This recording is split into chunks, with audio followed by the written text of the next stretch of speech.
Good afternoon, and welcome to those of you watching today, and welcome to our panelists. I'm Jean Pierce, a co-leader of the League of Women Voters of Central Kane County, along with Patty Lackman and Lona Steele. The League of Women Voters is a nonpartisan organization working to increase understanding of major public policy issues through education and advocacy. This forum is hosted by a coalition of 8 leagues within the 14th Congressional District. Thank you for joining us for this candidate forum for the 14th Congressional District in the U.S. House of Representatives. Today, we'll be hearing from the incumbent candidate, Lauren Underwood, as well as candidate Jim Oberweis. Our moderator today is Jan Dorner. Jan is a member of the Elmhurst League of Women Voters and a League of Women Voters Illinois trained moderator. She serves on the League of Women Voters of Illinois State Board as a vice president for voter services. Jan lives in the 5th Congressional District. Welcome, Jan. Thanks, Jean. The League of Women Voters' purpose is to promote political responsibility through the informed and active participation of citizens in government. Providing this forum allows citizens to become better informed about the issues facing their community and to become better acquainted with the candidates running for office. We are happy to provide this service for the community. Questions have been collected from our members and the community before this forum and were screened for duplication, clarity, and appropriateness to the office being discussed. The League is recording this event and claims copyright ownership of all forum recordings. This forum is between the 2 candidates seeking to represent the 14th Congressional District in the U.S. House of Representatives. The candidates have agreed to abide by the rules set forth prior to this forum. They will each present a 2-minute introductory statement. The order to start is alphabetical. Then questions will be asked and each candidate will have up to 1 minute to respond in alternating order. Closing statements will be 2 minutes as well. There will be timer slides on the screen and I will ask you to adhere to these time limits. When you see the stop slide, you may finish your sentence, but we ask you to conclude. Candidates, we are interested in hearing your stance on issues, not in personal attacks on your opponent. Let's start with opening statements.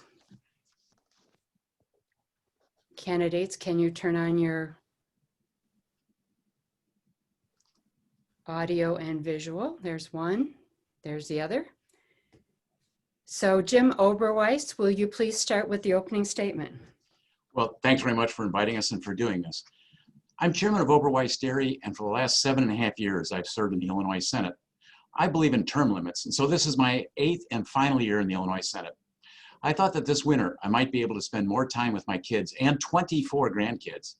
But when Lauren Underwood started voting like a radical socialist, I decided to run for the 14th Congressional District.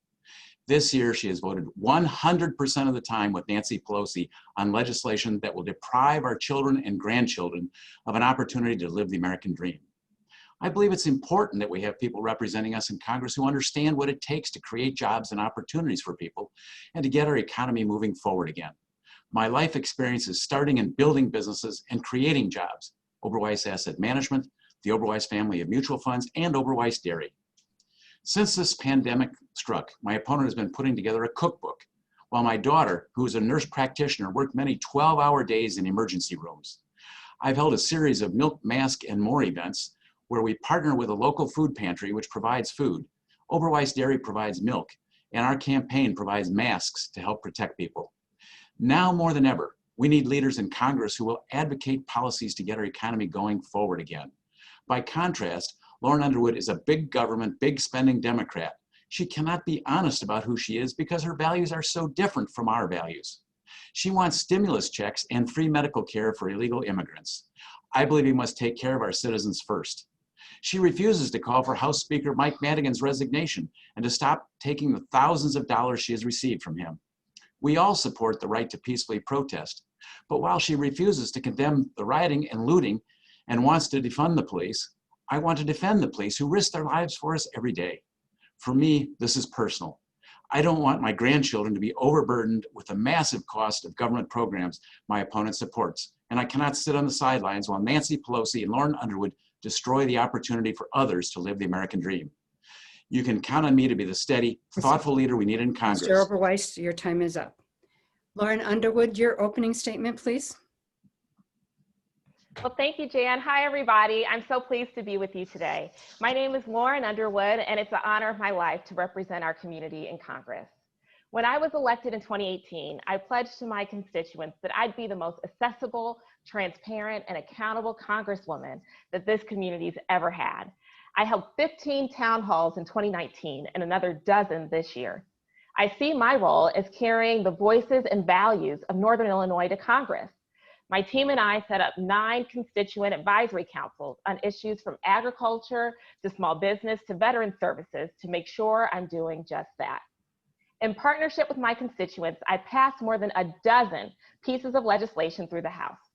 President Trump has signed 3 pieces of my legislation into law, including the Lower Insulin Costs Now Act, which will make lower cost generic insulin available more quickly for families.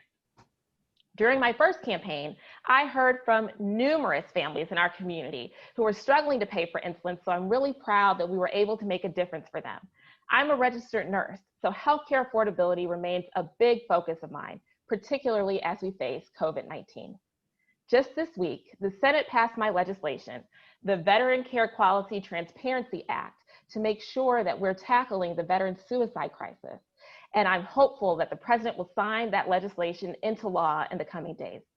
And listen, we just heard a number of attacks and distortions of my record from my opponent, but not a lot of policy solutions. That illustrates the differences between us pretty well. My immediate priority right now is keeping our community safe during the coronavirus pandemic and ensuring a robust economic recovery. I look forward to taking your questions. Thank you.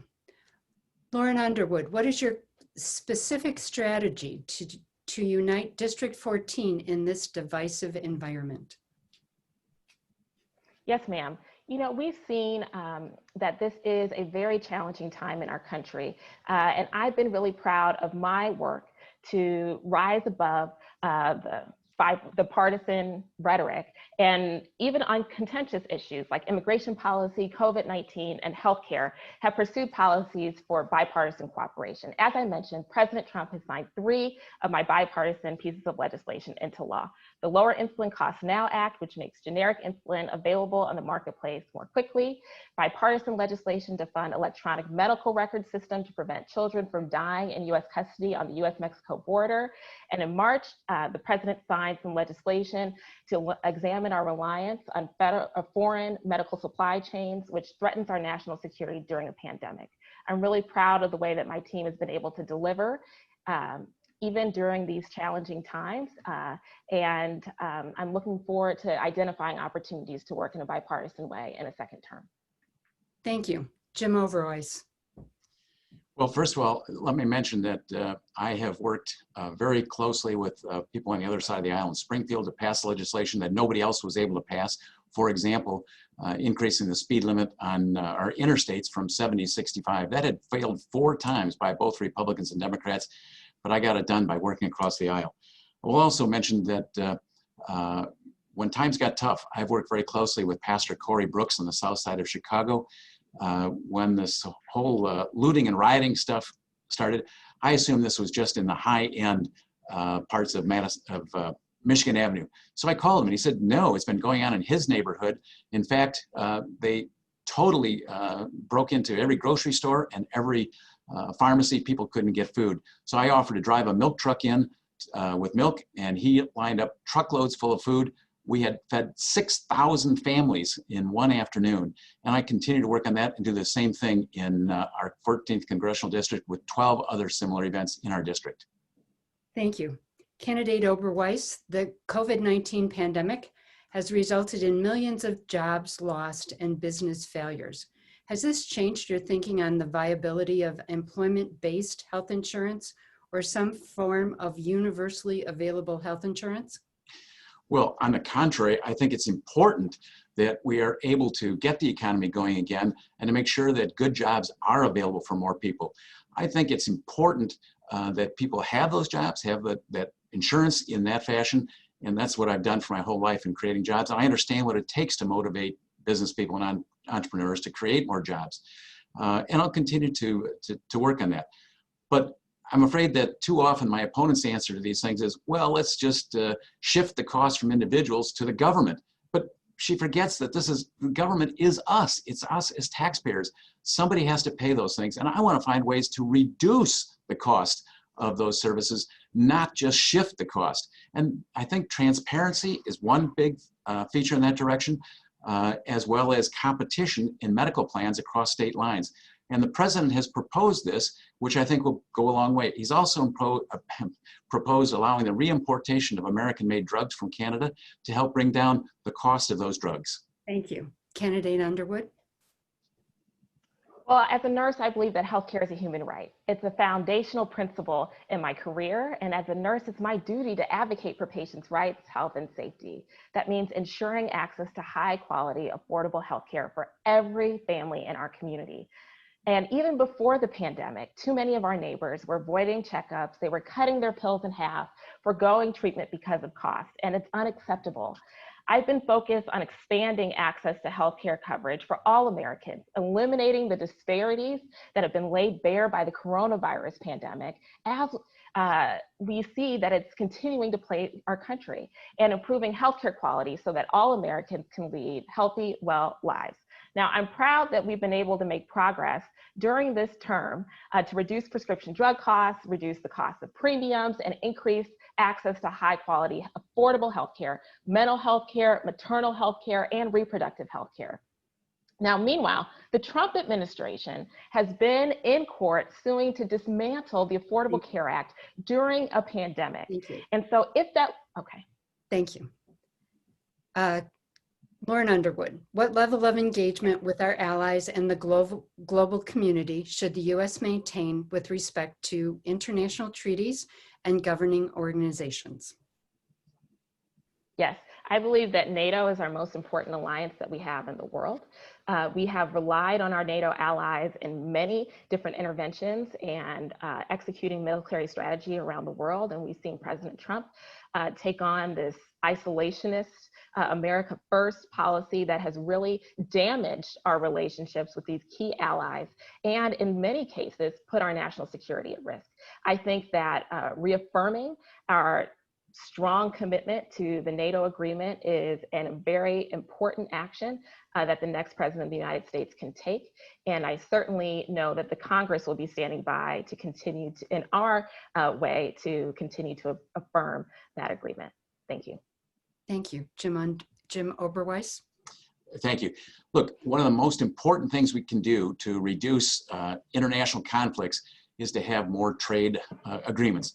The more we're trading with China, the more we're trading with Russia or any other country, the more likely we are to become friends, if you will, and to avoid hostilities. To be honest with you, I was very concerned when the president started to impose tariffs on our trade with China, because I believe in free markets to the degree that we have. But it turns out that he was able to secure more favorable terms. So I guess one could argue that what he has done has been successful. It certainly was successful in North America by being able to get a more favorable Mexico and Canada trade agreement than NAFTA was. But the more that we can work together with the international community, the better off the whole world will be, and I will be a firm supporter of that. Thank you. Candidate Oberweis, what are your priorities to address climate change? Do you endorse rejoining the Paris Climate Accord? Look, I think there's pretty strong evidence that climate change is real. For most of my life, I've been a pretty avid recycler within my own home. And clearly, Oberweis Dairy is well known as an environmentally friendly company. We still put milk in returnable glass bottles, which certainly helps the environment. And I will continue in that vein. I also think it's important that we work to shift our energy needs to renewables, wind, solar. I think nuclear is an environmentally friendly way as well.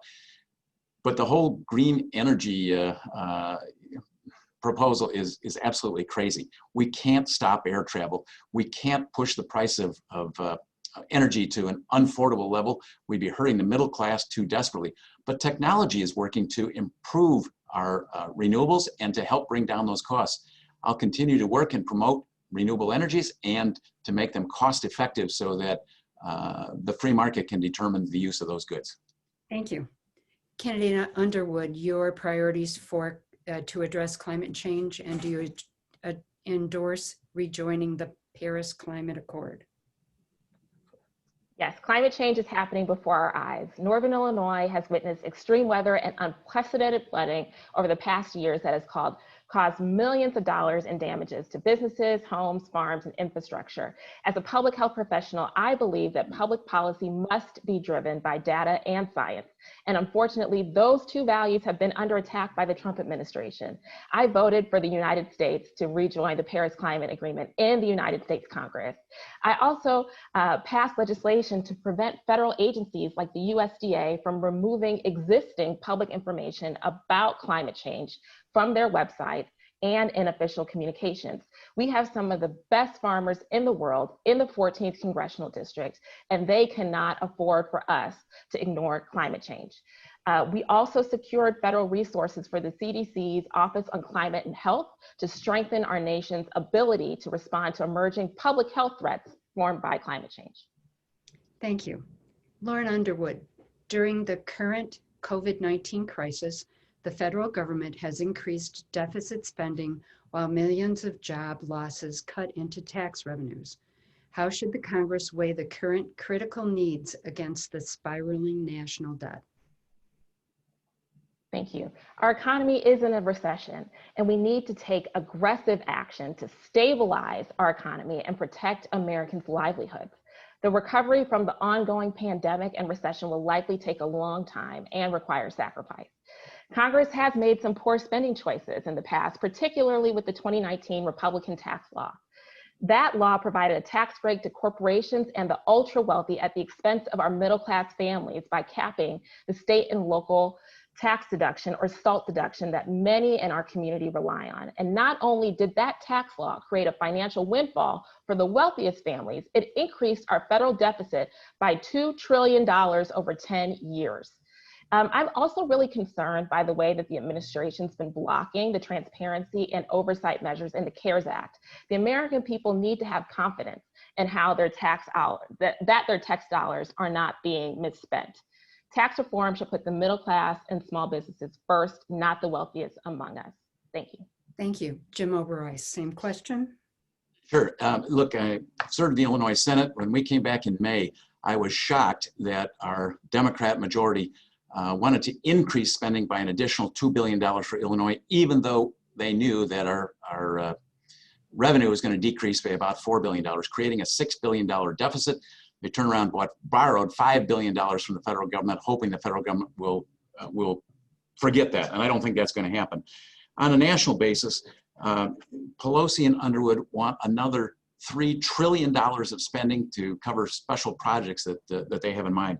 I think that's a mistake. And my opponent just talked a second ago about the fact that this Tax and Jobs Act of 2017 increased the deficit. And yet, at the same time, she's talking about wanting to eliminate the cap on the deductibility of the state and local taxes. You can't have it both ways. That's not a reasonable suggestion. Either you're worried about the deficit or you aren't. And that's just not a fair position. Candidate Oberweis, what are you doing to educate yourself about systemic racism and what can be done to eliminate it from our culture and legal system? I think that's a very fair question, and that's certainly a tough answer. And I'm not going to try to tell you that I've got all the answers, but I will tell you that I've been working very closely with Pastor Corey Brooks in Chicago. This guy is one of the greatest people I've ever met in my life. He'll do anything to help other people, and he doesn't care about getting the credit. I think it was Ronald Reagan who said, it's amazing what you can accomplish if you don't care who gets the credit. And that's Pastor Corey Brooks. This Project Hood is designed to try to get kids off the street, out of gangs, and away from drugs. I've been supporting him not only financially, but with my time, with serving on his board of advisors for that program, and I'll continue to do so because I think it's truly a great program that needs to be expanded. It's clear that there has been some racial unfairness over a period of time. We need to do everything we can to resolve that. I do talk to him about that. He does share his ideas, and I'll continue to work to try to improve that. My opponent has called me a racist, and nothing could be further from the truth. I take that as a severe insult. Thank you. Candidate Underwood, same question. Yes, we know that the United States has had a 400-year-long legacy after slavery with race and racism and white supremacy, and it's come to the fore this summer with the peaceful protests that we've seen and the affirmations that Black Lives Matter. We've heard from my opponent a lot of talk about the city of Chicago, and I've been really focused on the 14th Congressional District, making sure that we have the ability to end disparities, centering equity and justice in our work. So been a leader on maternal mortality. We know that the United States continues to lead the industrialized world in maternal deaths. And we know that African Americans in our state are 6 times more likely to die as a result of childbirth in this country. It is wrong, and we can take action now to save lives. I've been a leader on that effort. We also know that there are many disparities when you look across education, housing, economic issues, where people of color continue to lag behind white people in this country. And I think that as we continue forward centering this conversation, we're going to be able to make great progress in this area. Thank you. Lauren Underwood, do you support universal background checks to reduce gun violence? Do you support the restoration of the assault weapons ban? Yes, ma'am. I support both policies. I have co-sponsored and voted for passage of the bipartisan background checks bill, which calls for universal background checks on all gun sales in this country. No child should fear for their life at school. No worker should fear a mass shooting at their job. Gun violence prevention is a public health issue, and it's the responsibility of the Congress to respond with a data-driven, evidence-based policy like the bipartisan background checks bill. I am a co-sponsor on the assault weapons ban bill, and I'm proud to share that I secured $25 million to study gun violence as a public health issue. $12.5 million for CDC, $12.5 million for NIH, and that marks the first federal research into gun violence in nearly 2 decades. So I think that we've seen a lot of progress in this term, but we do want to see those 2 bills that you mentioned, Jan, signed into law. Thank you. Jim Oberweis, same question. Yes, I do support universal background checks. I also support the Second Amendment. The best thing that we could do to protect our kids and adults would be to combine the 5 different databases that we have right now, because a background check doesn't do any good if you're checking one system and somebody doesn't show up in that system, but they're in one of the other systems. So if we would combine those into one system, a background check could tell us very quickly as to whether or not this person should be allowed to buy a gun. The other big issue that's related to this is mental health. We need to provide more approaches to checking for mental health and to support those who are in need of mental health, because so many of the cases of gun violence are directly related to people who have mental health problems. So I strongly support that. But having said all that, I want to make it very clear. I am certainly a supporter of the Second Amendment, which is a part of our Constitution. We don't need more laws on the books. We need to enforce the laws that we already have on our books.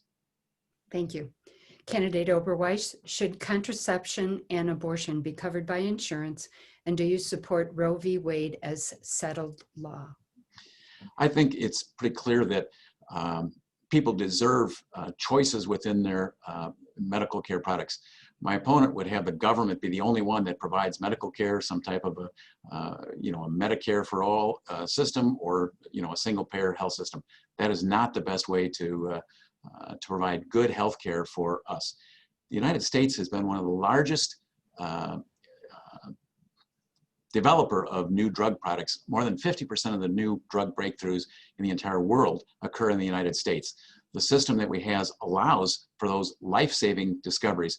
And I don't think that shutting off those, which a single-payer healthcare system would tend to do, will cost lives, and I don't want to lose those lives. So I support giving people the choice. I don't think that they should be required to purchase something in healthcare that is against their religion.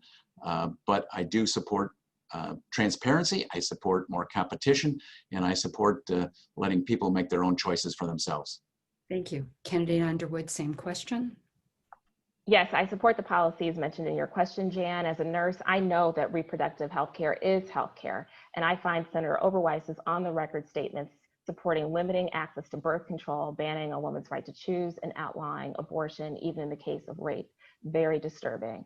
His views, quite frankly, are radical, and they're out of touch with the people in our community. Even in the response that we just heard, he couched an employer's responsibility to offer contraception as dependent on the employer's religious views, which runs counter to the policies outlined in federal law. Thank you. Lauren Underwood, how to improve our election process has become a hot topic. What are your thoughts on campaign finance reform, as well as structural changes such as abolishing the Electoral College or using available technology to make voting easier? Yes, ma'am. So we know that the role of money in politics has gotten to be out of control. Campaign finance reform is something that we desperately need to lift up the voice of the voter, make sure that their voice is supreme in our political conversations. And that is why I was an enthusiastic supporter of H.R. 1, the For the People Act, the most sweeping anti-corruption bill to pass the Congress. We passed it very early in the term in 2019. We know that corruption, for example, is something that you don't have to explain to Illinois voters. We've seen corruption up close and personal from too many of our state leaders. And so, again, this legislation, a solution, has been something that would make a big difference in our campaign finance structure. But I do want to just say that I'm the only candidate in this race who has not had an FEC complaint filed against me. And so when we talk about campaign finance, I'm willing to follow the rules in the existing structure, and I'm willing to vote for reform moving forward. Thank you. Jim Oberweis. Sure. Look, as a state senator, I want you to know that I aggressively promoted on the floor of the Illinois Senate the fact that we should mail-in ballot applications to every voter in the entire state, and we could do it and save taxpayers thousands of dollars by including it with the constitutional amendment, which has to be mailed out to all voters anyhow. However, the Democrats didn't want that. They only wanted to go out to those who voted in 2018, which, by the way, was more heavily Democrat in terms of the vote. I think we have to do everything we can to prevent voter fraud and to be careful with what we do with the mail-in ballots, but I've been a strong supporter and I've been encouraging people to use the mail-in ballots within this 14th Congressional District, where I'm pretty comfortable that we have good things in place to safeguard those votes. Look, this idea that we should limit those ballots to only those who voted in 2018 is just fundamentally unfair. This shouldn't be a political issue. We should all be agreeing on this and working together on it and instead of trying to make a political issue out of it. Thank you. Candidate Oberweis, what piece of the immigration system do you believe needs to be addressed most urgently? Look, I am a strong proponent of immigration, legal immigration, but I'm a fierce opponent of illegal immigration because it's unfair to those who follow our system, those who want to come to this country legally. So we need to have safeguards in place to prevent that. And, is building a wall the answer? Maybe it helps, but it's certainly not the only answer. At Oberweis Dairy, we've used E-Verify for about 14 or 15 years, basically since it was available. That allows a company to check or to verify that an employee is here legally. I think all companies should be required to use that, or at least to have that as a safe harbor if they do turn out to hire some people who are here illegally. I also do support providing a path to citizenship for those kids who came here illegally but have been raised here in this country, because we don't hold kids responsible for mistakes of their parents. But those parents should not be given an automatic path to citizenship. They could get a visa that would allow them to stay here, a non-immigrant visa, but not a path to citizenship. Thank you. Candidate Oberweis, Candidate Underwood, same question. Immigrants are vital to the cultural fabric and the economic success of our Northern Illinois community and to our country as a whole. And I co-sponsored the American Dream and Promise Act, which passed the House of Representatives in order to provide a path to lawful permanent resident status for dreamers who've lived much of their lives in our country and who have made our country their home. I also voted in favor of the Farm Workforce Modernization Act to streamline the temporary worker program and ensure that our local businesses have access to the skilled workers that they need. I've also consistently held the Trump administration accountable for their inhumane family separation policy, and I traveled to the border multiple times to provide oversight over this outrageous humanitarian crisis at the border. I passed bipartisan legislation to prevent children from dying in federal custody along the US-Mexico border that President Trump signed into law. Finally, I strongly condemn the racist rhetoric that's become commonplace under this administration, the unconstitutional Muslim ban, and the use of racial divisions for political gain. Thank you. Lauren Underwood, would you take a COVID-19 vaccine if it had not fully completed phase 3 studies? Well, I have to tell you, I've been actually thinking about participating in one of the trials.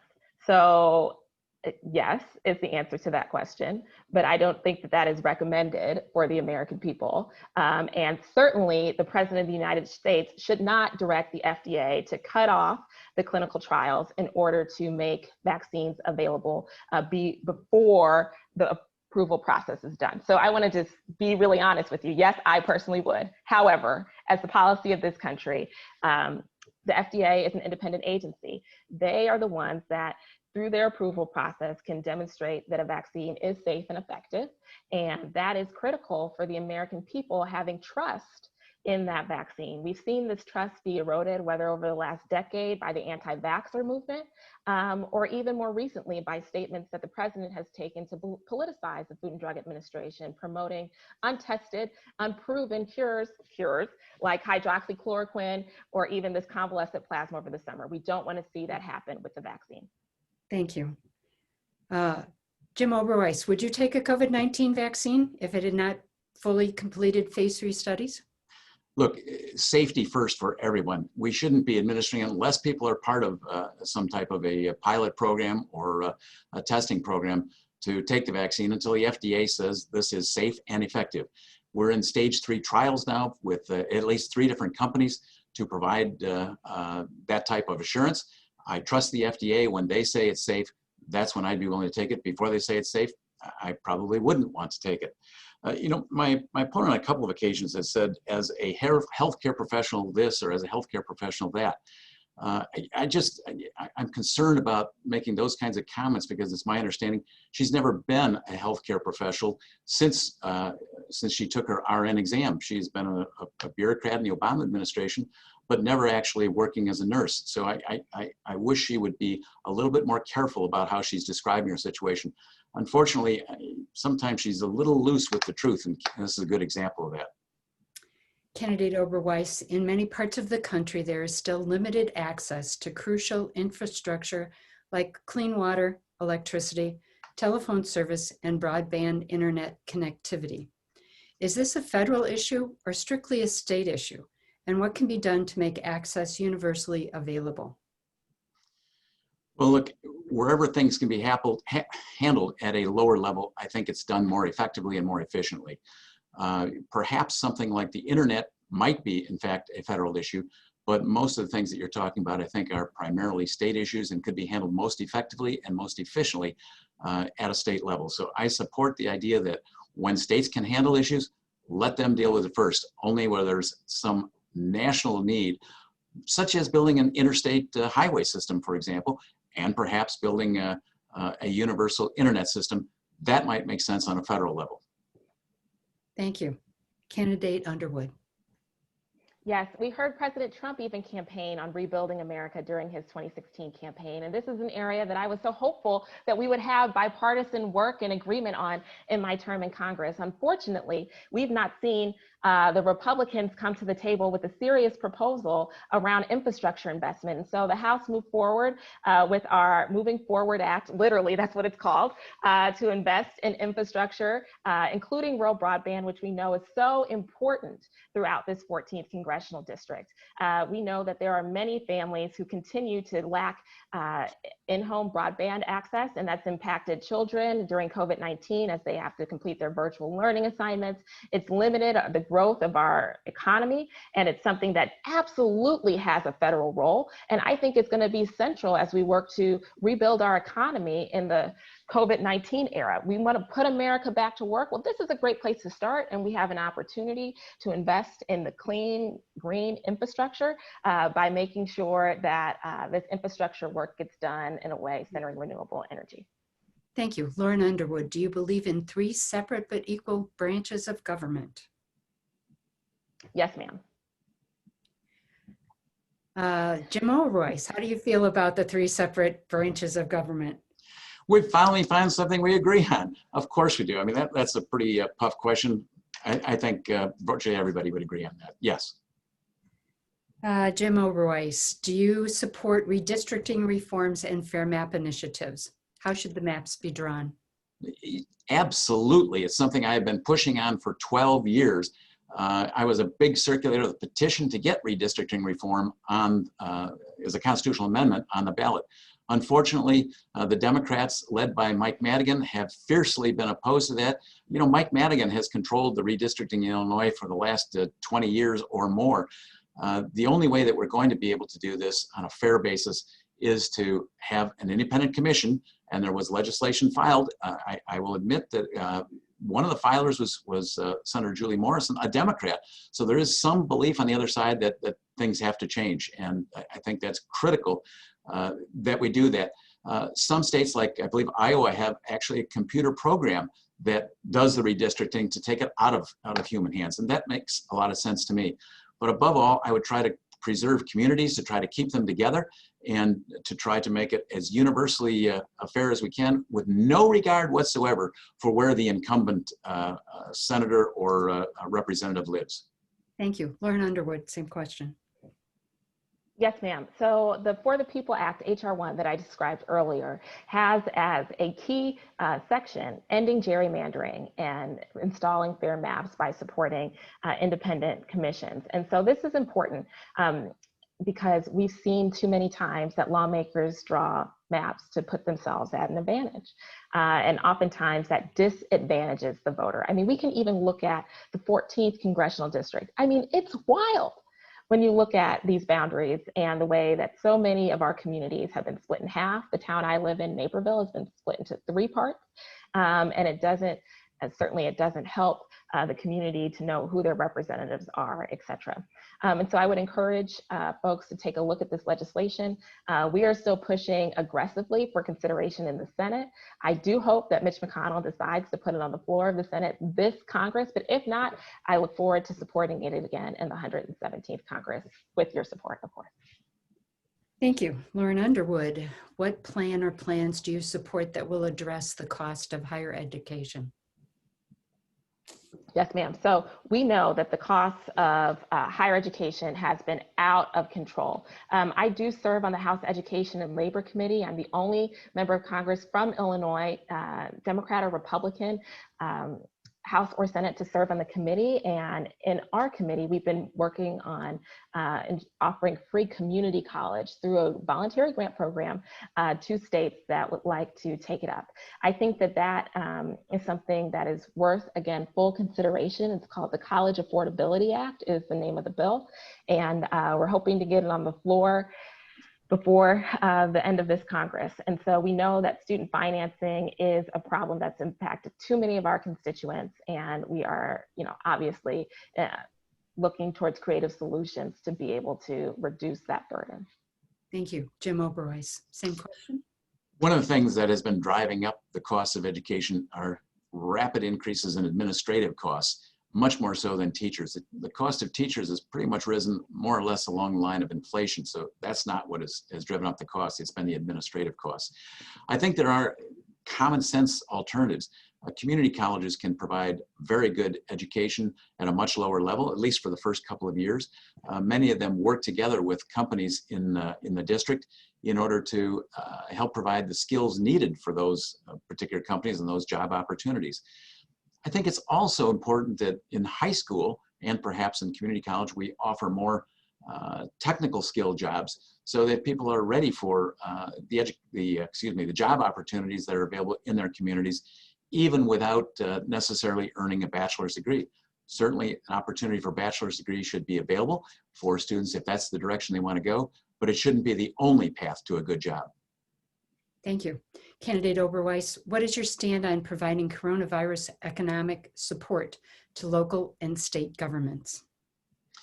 Look, this is hopefully a once, not just a lifetime, once in a 100-year event that happened.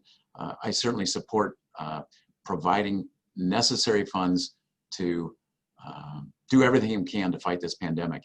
The government today is helping to sponsor not only the research for vaccines and for remedies, but actually to produce hundreds of millions of vials of the vaccine so that once they are established as safe and effective by the FDA, they can very rapidly be distributed first to those most in need, which would probably be healthcare workers and frontline folks, and then perhaps to elderly parts of the population, and then to the general population.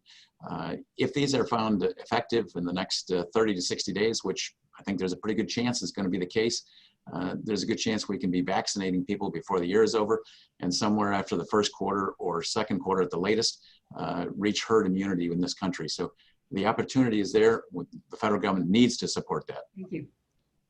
Candidate Underwood, same question. Yes, so we've now lost over 200,000 Americans and more than 8,000 Illinoisans to this deadly virus. That's 8,000 families who are mourning the loss of a family member. And the sad truth is it didn't have to be this way.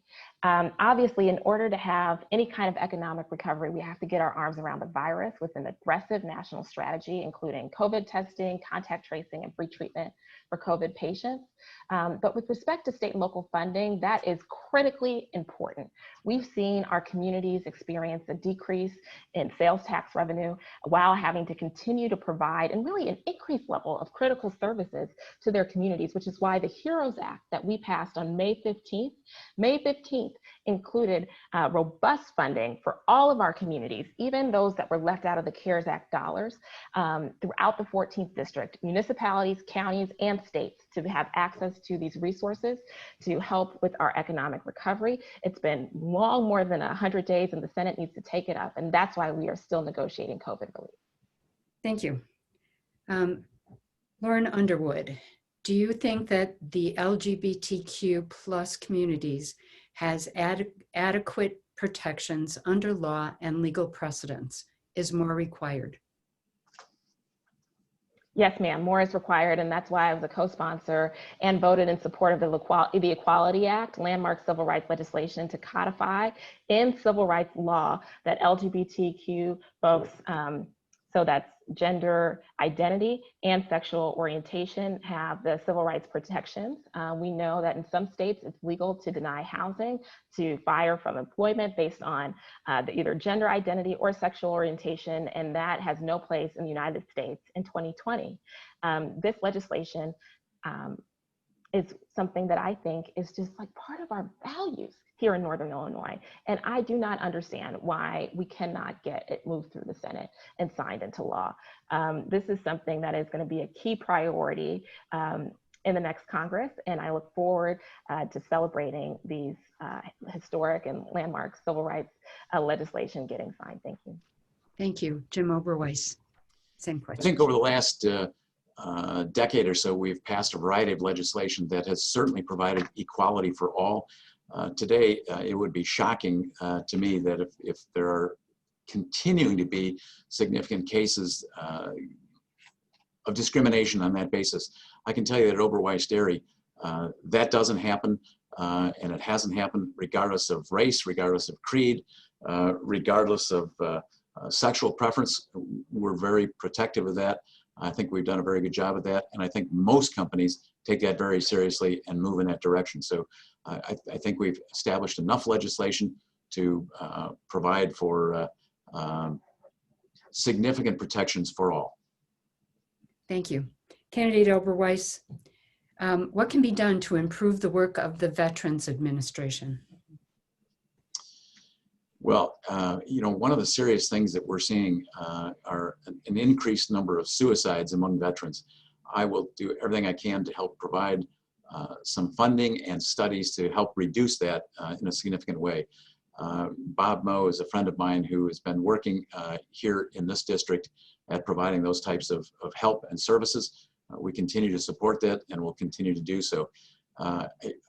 I believe that we've made a significant step in the right direction. This president has approved allowing veterans to go to other health providers other than just the Veterans Administration if it's difficult for them to get the right services through the VA. When we take a look at the situation, the federal government has never been very good at providing virtually any service. So the degree that we can offer alternatives for those who've risked their lives on our behalf, we need to do that. We are doing that, and I thank this president for taking those steps. Candidate Underwood, what can be done to improve the work of the Veterans Administration? I've been so honored to serve on the House Veteran Affairs Committee this term in Congress and have authored a number of pieces of legislation to make needed reforms to the VA. One that I'm particularly excited about is the Veteran Care Quality Transparency Act, which would ensure that both the VA and outside providers are offering veterans high quality mental health and suicide prevention services. The bill also directs the Government Accountability Office to assess the effectiveness of different agreements, whether they're contracts or MOUs that the VA has entered into with those entities on the outside that are providing these mental health and suicide prevention services to make sure that they're providing high quality care. Now that legislation passed the House unanimously in May 2019, and I am so excited to share with you that it passed the Senate this week. So it's off to the president, you guys. And I am really hopeful that he will sign it into law next week. This is the kind of legislation around suicide prevention and mental health service provision that we need to be championing because we have over 20 veterans who are dying by suicide every day in this country. Thanks. Lauren Underwood, as Chicago and the Collar counties are the nation's rail hub, what are your priorities in regards to transportation projects and funding? Yes, we have had such a rich opportunity to work with our friends at Metra and make sure that we are offering them the federal financial support in order to do the critical work on behalf of our region. We know that smart investments in infrastructure can bring high quality jobs to our region. And, we also know that these things don't just happen. We have to fight to secure the funding. So in May, our colleagues in the Illinois delegation were able to secure a $12.5 million federal grant to improve metro reliability locally. That's an example of an infrastructure win that we brought back this Congress.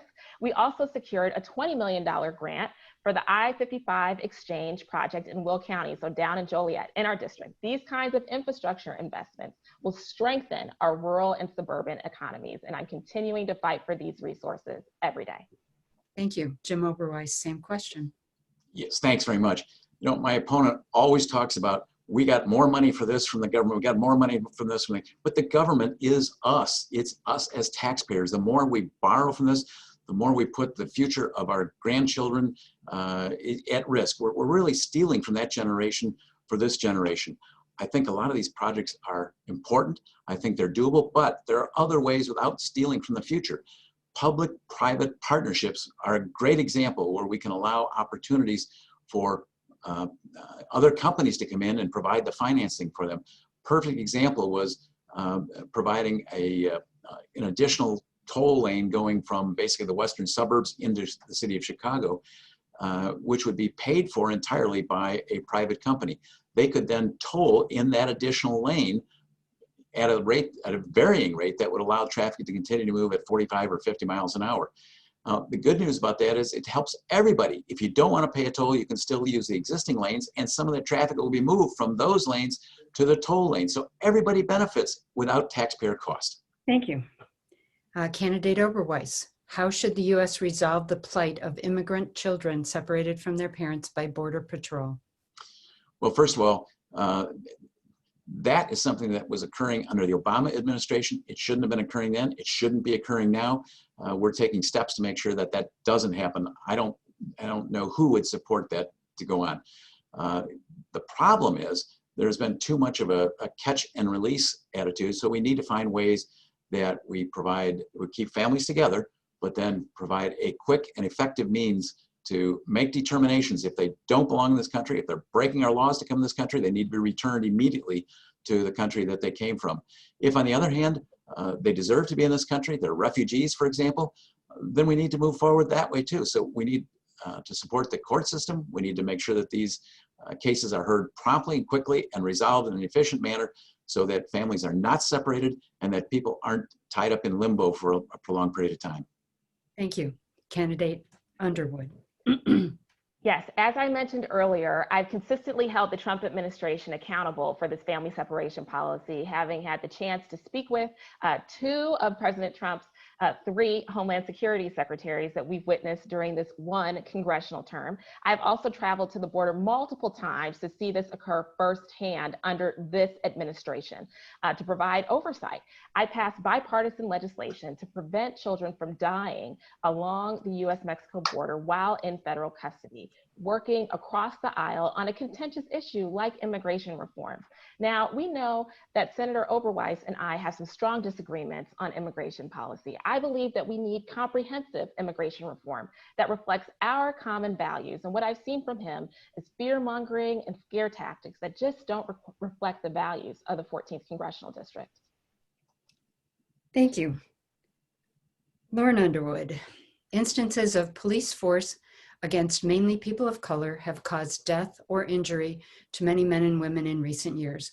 The resulting protests have roiled communities across the country. If elected, what would you do to address the issue underlying these problems? Yes, I've been so proud and inspired to watch people across the 14th District embrace the cause of equality and justice, to advocate for change and say that Black Lives Matter. I listened to our community and helped lead the George Floyd Justice and Policing Act to bipartisan passage through the House of Representatives. This was historic bipartisan legislation that mandates common sense reforms to ensure that all Americans feel safe and protected in communities like ours. It requires police departments to collect data regarding the use of force, bans the use of chokeholds and carotid holds, and it requires that deadly force only be used as a last result. It gives our communities the tools that we need to foster a culture of accountability, transparency, and justice in law enforcement. Thank you. Jim Oberweis, same question. I strongly support everyone's right to demonstrate or protest. I've done so myself. However, there have to be limits on that. When you get to rioting and looting and violence, that's absolutely wrong. That should not be allowed. No one should serve in Congress and say that it's okay to loot and riot. And I want to just give you, I'm going to read a quote that occurred at the prior debate that we had before the Sun-Times editorial board, where Lauren Underwood, in response to the question of why she had failed to condemn rioting, said, quote, "With respect to rioting and looting, you know, I think that we have seen many instances of beautiful protests this summer." Well, I'm afraid that rioting and looting is not a form of beautiful protest. It's just absolutely wrong. Peaceful protests, fine. Rioting and looting, destroying businesses, taking away jobs, these should never be allowed. And she has such different values than most of the voters in this district. She's just so far extreme that I don't understand why people would consider voting for somebody with those values. Thank you. Candidate Oberweis, who is your political mentor or role model? Well, the first person that got me interested in politics was Barry Goldwater a long time ago. But I guess to answer the question directly, it would probably be Ronald Reagan. I think he did some really great things for our country, moving the country ahead, and was nice at the same time. You know, the stories of him sharing a beer with Tip O'Neill. Back in those days, we didn't have this terrible conflict between Republicans and Democrats. There are so many things we could work together on, as I have in the Illinois Senate, and as I will do when I get to Washington. Again, I believe it was Ronald Reagan who said something effective. It's amazing how much we can do if we don't care who gets credit for it. That's one of the things I'll never forget. I try to follow that. I'm not as good at following that as somebody like Pastor Corey Brooks that I had mentioned earlier, but it's important that we all try to do that because our country needs us to work together on both sides of the aisle and stop the partisan bickering led by Nancy Pelosi. I mean, talk about partisan, for heaven's sakes. She's only interested in the politics of the situation, not in helping our country. Thank you. Lauren Underwood, who's your political mentor or role model? Yes, ma'am. I've been really inspired by Shirley Chisholm, the first Black Congresswoman to ever serve in the institution, who proudly declared herself unbought and unbossed during her presidential campaign.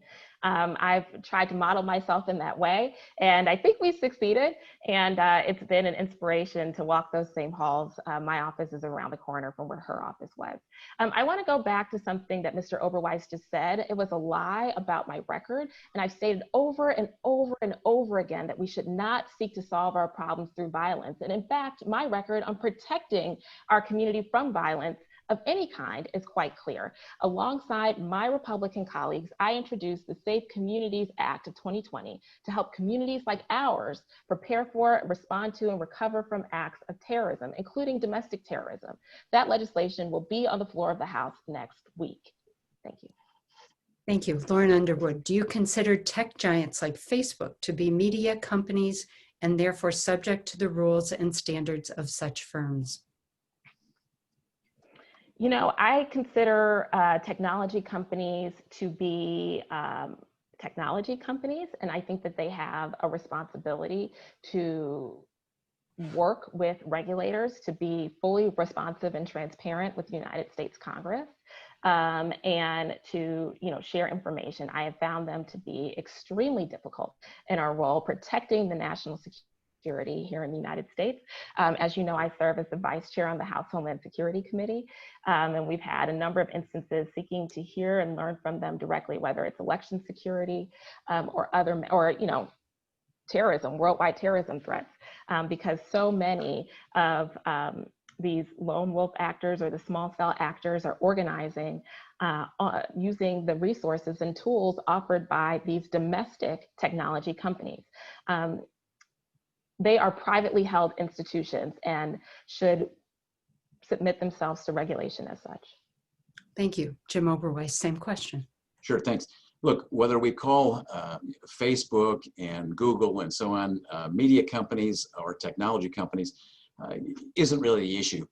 There is going to be more regulation coming for these companies. Certainly, it's pretty clear that certain controls are necessary to be in place, and it's coming. But I need to go back to what my opponent just said. Once again, I'm calling her to condemn looting and rioting. Notice she didn't use those words. She didn't condemn that. It is just wrong. People in Congress should not condemn, or excuse me, should not condone looting and rioting. This shouldn't be a political issue. Every Republican and every Democrat should agree that for people to break into stores and steal what they have, that's not a pursuit of racial justice. That's not okay. That's absolutely, absolutely wrong. We should all condemn that regardless of political party. And I once again would call on my opponent to firmly and finally condemn that, which she hasn't been willing to do. So we're now at closing statements, and I need to congratulate both of you. You went through 23 speed round questions. So let's go to closing statements. We'll start with Jim Oberweis, 2 minutes. Just a question, didn't you say this would be reversed since didn't I go first initially and therefore she was supposed to go first on the closing statement? I believe that was the agreement. Okay. I had it as alpha. Okay, so Lauren Underwood, you can do your closing statements, 2 minutes, please. Okay, well, thank you. I want to thank Jan for moderating and to the League for hosting this session. And I think that the voters have a really clear choice in this election. I'm focused on listening to the challenges that people are facing in our community here in Northern Illinois and working hard to get results. What we've heard from my opponent today were a lot of attacks a lot of distortions on my record, but not a lot of policy. And I think that that's really telling. I'm really proud to bring my nursing experience to Washington, particularly as we confront the COVID-19 pandemic. My team and I have been so effective over the past year and a half, whether it's securing free COVID testing for our community, making lower cost generic insulin available to the families who need it, or standing up for our community's rural economy during the trade war with China. I believe that an important part of my role in Congress is to bring the voices and the values of Northern Illinois to Congress.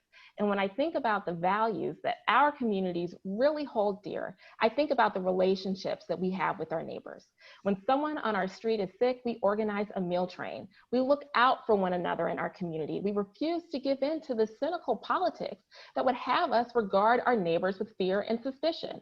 And I think that that is the biggest difference between my opponent and I.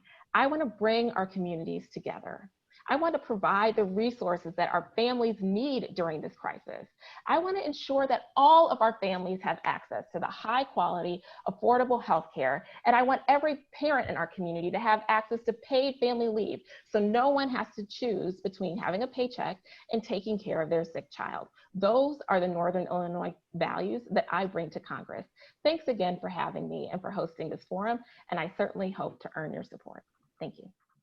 Thank you. Closing statement now from Jim Oberweis. You have 2 minutes. Thank you not only to Jan, thank you to all of you for organizing this. Thank you to those who are listening to us today. I agree, this is really a significant difference. We have one individual, myself, who's lived in this district my entire life. I've been in the same home for the last 42 years. 4 of my 5 kids live here in Illinois today, and most of my grandkids do as well. My opponent is so extreme that she can't be truthful about her belief on some of these issues. We actually have a recording from her at a speech in California to a fundraising group where she basically said exactly that her views just wouldn't fit back in Illinois. People know me. I've been around for a long enough time. They know me through business. They know me through politics. They know I'm a straight shooter, and I'll tell them what I really think. My opponent is just way too extreme. She's taken thousands and thousands of dollars from Mike Madigan. We've asked her to call for him to step down from his leadership role, which has been the policy in Illinois when somebody is accused of significant crime, to step down from their leadership role, if not from the legislature. She's refused to do that. Why? Because she's getting money from him. She's voted 100% of the time this year with Nancy Pelosi, 100%, and then had the audacity to say in a prior debate that she wants to go to Washington to lead in bipartisanship. Very few are as partisan in the US Congress as my opponent is.